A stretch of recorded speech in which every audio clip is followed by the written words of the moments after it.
औज़ु बिल्लाहि मिनश शैतानिर रजीम बिस्मिल्लाहिर रहमानिर रहीम। या अहलल किताब लिम तल्बिसूनल हक़्क़ बिल बातिल व तक्तुमूनल हक़्क़ व अंतुम तालमून। वक़ालत ताइफ़तुम मिन अहलिल किताबि आमिनू बिल्लज़ी उन्ज़िला अलल्लज़ीना आमनू वजहन नहारि वक्फ़ुरू आखिरहु लअल्लहुम यरजिऊन। वला तुअमिनू इल्ला लिमा तबिअ दीनकुम कुल इन्नल हुदा हुदल्लाह अन युअता अहदुम मिस्ल मा ऊतीतुम औ युहाज्जुकुम इंदा रब्बिकुम कुल इन्नल फ़ज़्ल बियदिल्लाहि युअतीहि मन यशाअु वल्लाहु समीउन अलीम। यख्तस्सु बिरहमतिहि मन यशा वल्लाहु ज़ुल फ़ज़्लिल अज़ीम। ए किताब वालो, तुम क्यों जानते बूझते हक़ को बातिल के साथ खलत मलत करते हो और हक़ को छुपाते हो। और अहले किताब में से एक गिरोह ने कहा, जो किताब अहले ईमान पर उतारी गई है उस पर सुबह को ईमान लाओ और शाम में उसका इनकार कर दो, ताकि मुसलमान भी दीन हक़ से फिर जाए और सिर्फ उसी पर यकीन करो जो तुम्हारे दीन पर चलता हो। आप कह दीजिए, हिदायत तो अल्लाह ही की हिदायत है। ये सब इसलिए कह रहे हो कि जो चीज़ यानी किताब इलाही तुमको अता की गई थी वो किसी और को क्यों मिल गई, या इसलिए कि वो लोग तुम पर तुम्हारे रब के पास गालिब आ जाएंगे। आप कह दीजिए कि इज़्ज़त व बुज़ुर्गी अल्लाह ही के हाथ में है, वो जिसे चाहते हैं अता करते हैं और अल्लाह पाक बड़ी वुसअत वाले और खूब जानने वाले हैं। अल्लाह जिसे चाहते हैं अपनी रहमत के लिए ख़ास कर लेते हैं और अल्लाह बड़े ही करम वाले हैं। नाज़रीन, ईसाइयों और यहूदियों को मुसलमानों से कितनी अदावत और दुश्मनी है अल्लाह पाक ने कुरान पाक के अंदर जगह जगह उजागर किया है, और किस तरह यहूद और ईसाई मुसलमानों के ख़िलाफ़ प्लानिंग किया करते थे महज अदावत और दुश्मनी और भड़ास निकालने के लिए।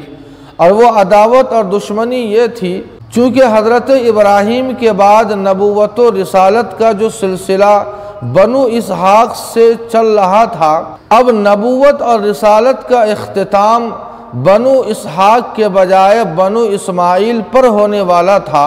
यानी अल्लाह ताला आखिरी नबी बनु इसहाक से नहीं बल्कि बनु इस्माइल से मबऊस करने वाले थे। बस इसी वजह से यहूदियों और ईसाइयों को मुसलमानों के तई एक अदावत और दुश्मनी पैदा हो गई थी, और अपनी भड़ास निकालने के लिए मुसलमानों को हमेशा शुकूक और शुबहात में वो डाला करते थे। सच को झूठ और झूठ को सही, सही को गलत और गलत को सही, इसी तरह हक़ को बातिल और बातिल को हक़ साबित करने के लिए लगे रहते थे।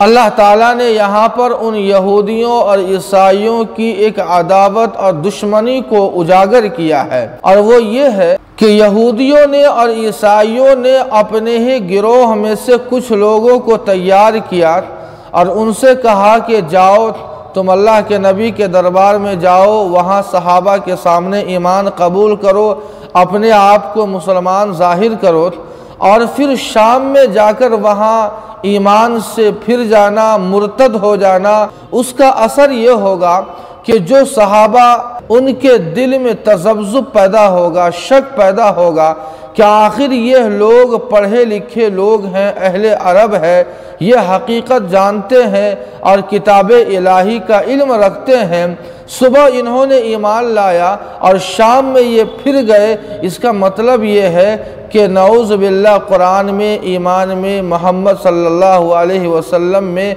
कुछ खामियां हैं, कमी और कोताहियां हैं, इसीलिए ये सुबह ईमान लाने के बाद शाम में फिर गए हैं, जिससे वो ईमान से फिर जाएंगे। ये अदावत निकालने की एक प्लानिंग, एक साजिश थी, और यही प्लानिंग मुसलमानों के ख़िलाफ़ आज तक चल रही है।